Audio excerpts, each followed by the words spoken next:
Il est devant vous le problème. Non, pas lui.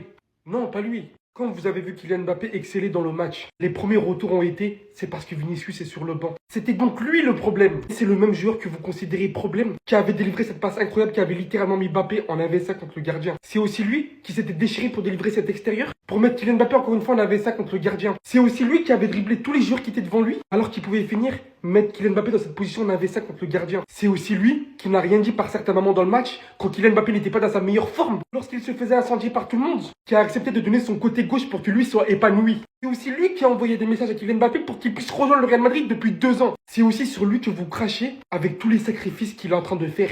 Ne soyez pas ingrat. Quand je vous dis que le problème est devant vous, éteignez votre écran, voyez-vous face à face devant l'écran là. Le problème c'est vous qui causez des problèmes à tout. La vérité c'est qu'on n'a juste pas encore le coach capable de mettre en bonne coordination ces deux joueurs. Carlo Ancelotti ne dispose pas d'une telle capacité technique. Attendez juste, laissez le temps au temps. Ces deux joueurs sont monstrueux, capables de s'adapter largement l'un à l'autre. Comme d'habitude, le Real Madrid on propose pas un jeu qui fait rêver, mais on fait l'affaire. Là, on repasse premier. Même si bon, on n'est pas vraiment premier, étant donné que le Barça a 2 matchs de retard. Et le plus important, c'est qu'on les met la pression à eux et l'Atlético de Madrid, sachant que les deux doivent s'affronter demain. Demain, même si le Barça perd face à l'Atlético de Madrid et qu'ils gagnent leur match face à Osasuna, ils repassent premier, étant donné qu'en différence de but, ils sont devant nous. Comme je le disais, le Real Madrid toujours égal à lui-même. Aujourd'hui, encore une fois, on a proposé un jeu vraiment douteux. Heureusement que Kylian Mbappé en première mi-temps a su concrétiser les 2 grosses occasions qu'on a eues. Parce que dans tout le match, les amis, dites-vous que Villarreal, ils ont tiré 23 fois au but et le Real Madrid, on a tiré seulement 9 fois. En deuxième mi-temps, Carlo Ancelotti a sorti Rodrigo pour faire entrer Modric, histoire de densifier un peu le milieu. L'objectif était clair, rester dans notre camp et préserver le but. On a aussi eu l'entrée de Vinicius qui a été un peu compliquée. Le gars, vraiment, son entrée n'était pas terrible. D'ailleurs, comme je vous le disais dans ma première vidéo, son entente avec Kylian Mbappé commence à se faire ressentir de plus en plus. Toutes les fois où Vinicius commence pas les matchs avec Kylian Mbappé, on voit que Kylian Mbappé se sent beaucoup mieux avec Rodrigo à ses côtés et Brahim Diaz de l'autre côté. Vinicius, c'est pareil, quand Kylian Mbappé n'est pas sur le terrain, il se sent beaucoup plus libre. D'ailleurs, c'est ce que nous dit le média Relevo. Le club s'inquiète pour Vinicius et Kylian Mbappé lors des matchs. Soit l'un d'eux est performant, soit aucun des deux ne l'est. Le club s'attendait à un jeu plus compréhensif à ce stade de la saison,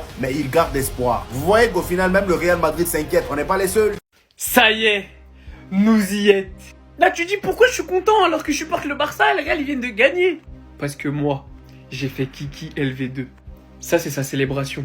C'est peut-être un détail pour vous, pour les yeux innocents. Ces 2 doigts là que vous voyez pointés sur son torse. Moi, je sais ce que ça veut dire. Ça veut dire c'est chez moi ici. C'est mon club. Vous pensez que je suis fou, hein? C'est pas grave. Petit à petit, vous allez finir par comprendre. Aujourd'hui, Vinicius sur le banc, le Real qui gagne grâce à un doublé de cet homme. Je vous l'ai dit et répété déjà depuis un long moment. Les 2 hommes ne pourront pas cohabiter au Real. Vinicius était le leader offensif de l'attaque du Real Madrid. C'est fini. Ça se voit. Les supporters ont commencé à lâcher Vinicius. Les supporters ont retourné leur veste concernant Kylian. Aujourd'hui, j'entends des choses folles de la part de certains madrilènes et de certains médias concernant Vinicius. Quand on sait tout ce qu'il a fait au Real, je le répéterai jamais assez. Rodrigo, on peut le mettre de côté parce que depuis le début, il est mis de côté. Bellingham, on sait qu'il veut de la lumière, mais c'est un milieu de terrain. Aujourd'hui, c'est son club. Quand on parle de Ballon d'Or cette saison au Real, le joueur qui est évoqué en premier, c'est Kylian. Et croyez-moi, même s'il a des stats, son début de saison, il était éteint au sol. Ça n'empêche pas, c'est devenu son club. Quand on parle du joueur le plus important, le plus décisif, on parle de Kylian. Et quand on parle du Real, tout simplement, le premier joueur qu'on met désormais à côté du club, c'est Kylian. C'était le choix et la volonté de Florentino Pérez en faisant venir Kylian, d'en faire la star de son club. C'est chose faite. Et croyez-moi, amis madrilènes, demandez aux Parisiens, même si vous n'êtes pas le Paris Saint-Germain, l'ego de cet homme, même pour le Grand Real, vous n'êtes pas prêts. Croyez-moi, c'est qu'une question de temps avant que je refasse un collage avec cette vidéo pour vous dire... Je vous l'avais dit quoi? Oh, vous voulez quoi encore? Vous voulez quoi? Villarreal, vous n'aviez qu'un seul job.